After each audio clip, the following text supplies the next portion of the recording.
The first time the dream came, Amara woke with her heart knocking against her ribs like a warning drum.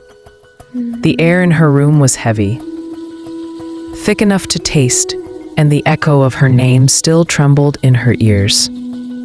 She sat up slowly, palms sweaty, trying to convince herself it was nothing.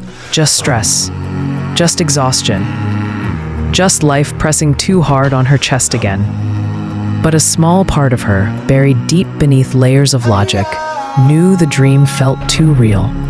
In it, she stood in a narrow corridor filled with shadows, and one shadow kept calling her name as though it knew her soul. Amara. The voice was familiar, painfully familiar, though she couldn't name it. She shook her head quickly, refusing to think too deeply. She had work in the morning, a mother to care for, bills to pay. Dreams didn't feed anyone, so she brushed it aside. But the unease refused to leave.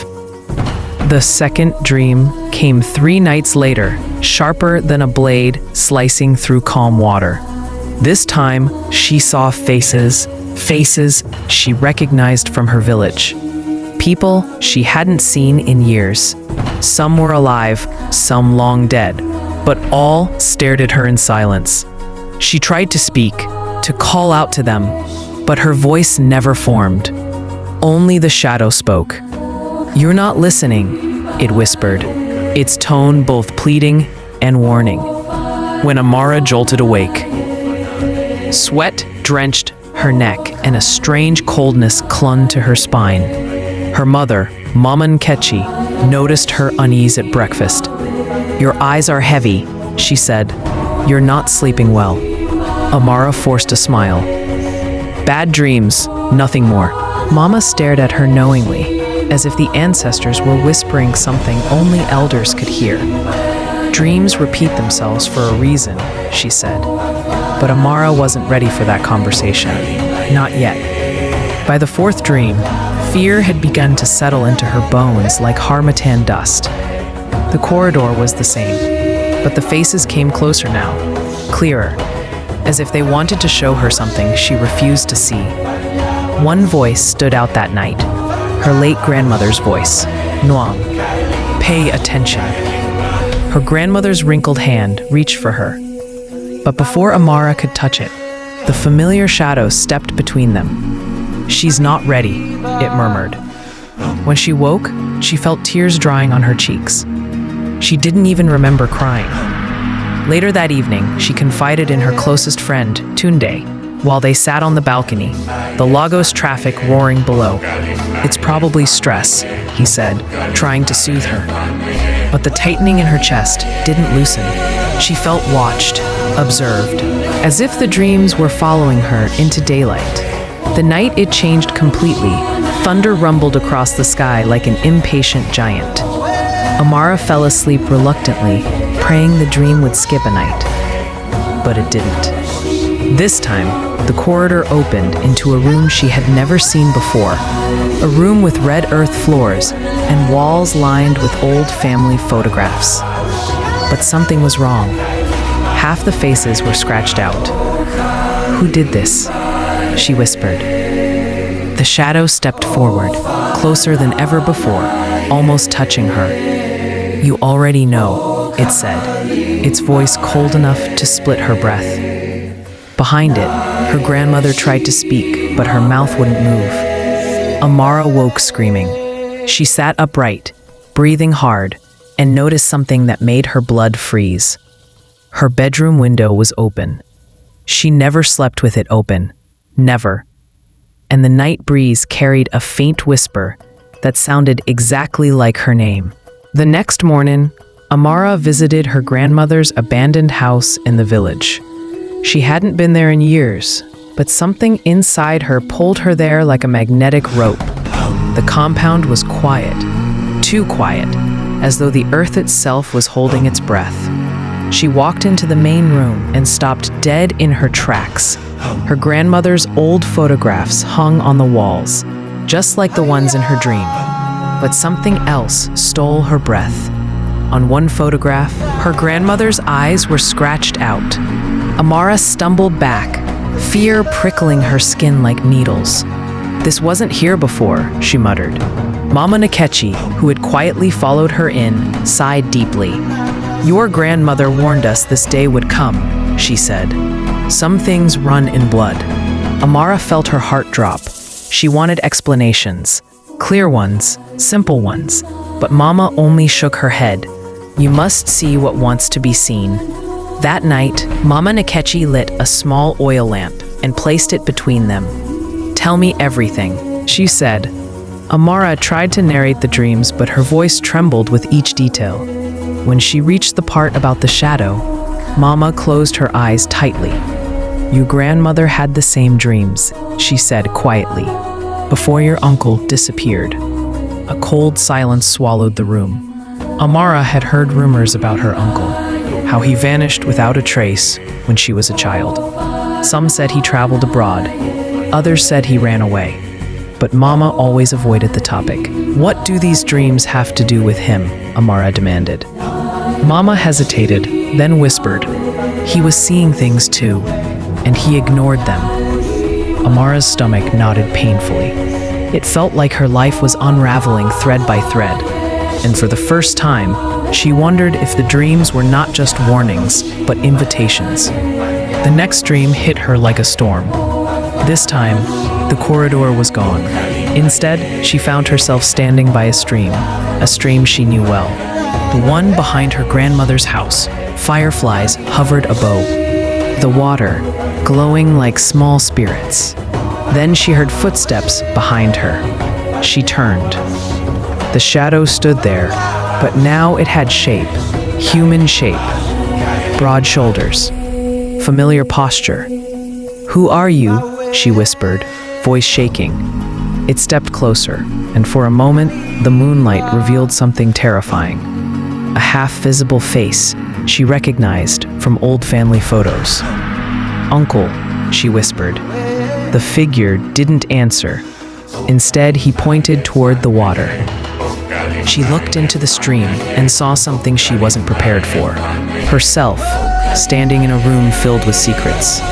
When she woke, tears soaked her pillow. She knew now the dreams were no longer warnings. They were demands. Amara returned to the stream in real life, following the invisible thread of her nightmares. The water shimmered under the midday sun, peaceful, deceiving. She knelt and touched the surface, half expecting a vision to appear. Nothing happened. Instead, she heard a soft rustle behind her. Turning sharply, she froze. A young boy stood there, staring at her with wide, frightened eyes. "Auntie, they told me you would come," he whispered. Amara's blood ran cold. "Who told you?" The boy pointed toward the trees. "The man who looks like you." Her heart slammed in her chest. She grabbed the boy gently. "Where is he?" But the boy only shook his head. He said, "You're the only one who can finish what he started." Before she could ask more, he darted away, disappearing between the bushes. Amara sank to her knees.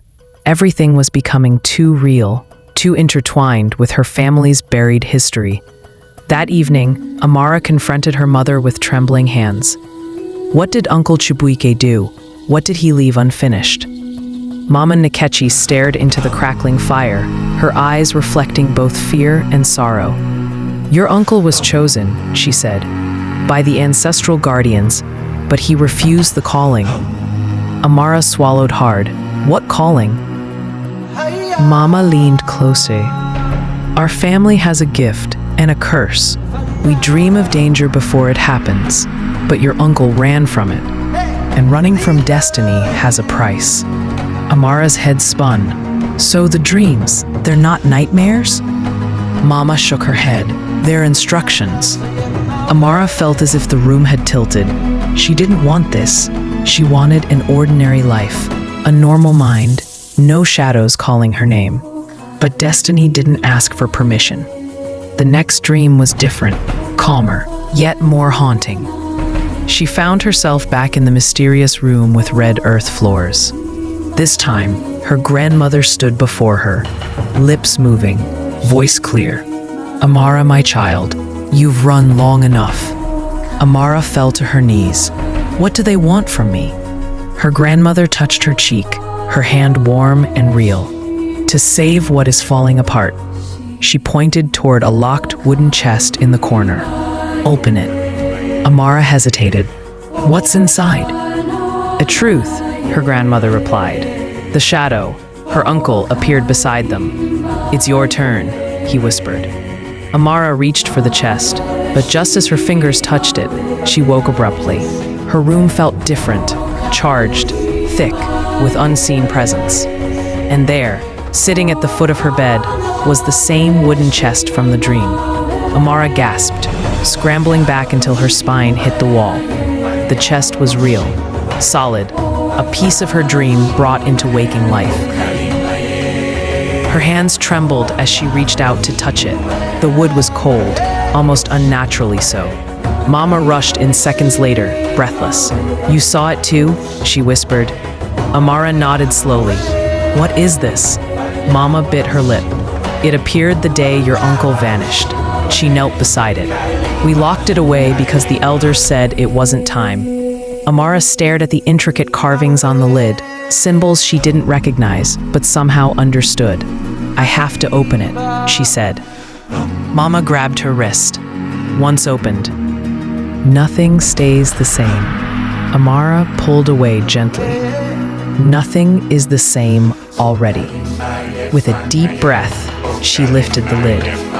Inside the chest lay a single leather-bound book, worn and ancient. As Amara opened it, a faint breeze swept through the room, though the windows were closed. The book contained names, dates, drawings, and visions. Nightmares that matched hers exactly. She turned a page and froze. It showed her uncle standing in the same corridor from her dreams, a shadow behind him. Below the drawing, written faintly, were the words, "If I run, she will finish it." Amara's breath caught. It was his handwriting. He knew, she whispered. Mama touched her shoulder gently. He tried to warn us. Amara flipped to the last page and saw something that sent shivers down her veins. An illustration of her, standing before the same locked chest. And below it, the final message. The danger comes from within the family. For days, Amara's mind spiraled. Who in the family? Why? How? The dreams intensified, showing fragments of arguments, betrayals, hidden meetings she couldn't fully understand. But one detail became clearer. A tall man wearing a beaded bracelet her uncle used to wear before he disappeared. She confronted Mama again. Who else knew about Uncle Chibuike's visions? Mama hesitated too long. There was someone, she finally admitted. Your father's brother, Okori. Amara felt her heartbeat stumble. Uncle Okori, the man who had abruptly cut ties with the family years ago. The man who avoided conversations about the past with suspicious anger. What did he do? Amara whispered. Mama shook her head. What he did or didn't do isn't the danger. It's what he's still planning. Amara felt the truth tightening around her like a noose. The dreams were pointing her toward him. The final dream came, like a revelation wrapped in thunder. She stood again by the stream. But this time, her uncle's voice was clear. Amara, he's coming for what he believes is his. Stop him. The water shimmered, revealing Uncle Okori performing rituals meant to claim ancestral power. Power that wasn't rightfully his. He wants to bend destiny, her uncle said. But destiny is not a toy. Amara turned to him. Why me? Why not someone else? He smiled sadly. Because you listen, even when you're afraid. When she awoke, she knew what she had to do. She told Mama everything. Together, they traveled to confront Uncle Okori, only to find him already attempting a ritual that threatened the entire family.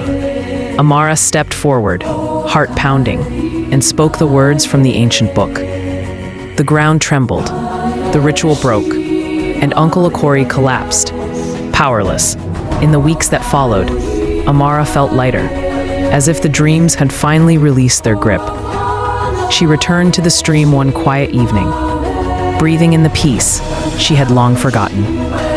Was this my destiny? She murmured. Her grandmother's voice echoed gently in her mind. Destiny is simply responsible. Ility wrapped in mystery. Amara smiled through her tears. She understood now. The dreams were never meant to scare her. They were meant to awaken her, to protect her family, to remind her that ignoring what calls you only delays what you are meant to face. As she walked away from the water, she heard her uncle's voice one last time, soft and proud. "Thank you, Amara." She didn't look back. She didn't need to. The truth had revealed itself, and she finally understood why you should never ignore dreams that repeat themselves. If this story touched your soul, don't just scroll away. Type Amara the Dreamer Girl in the comments. Let the world know this is why you should never ignore dreams that repeat. Like, share, and subscribe for more powerful African stories that heal the heart and awaken the spirit.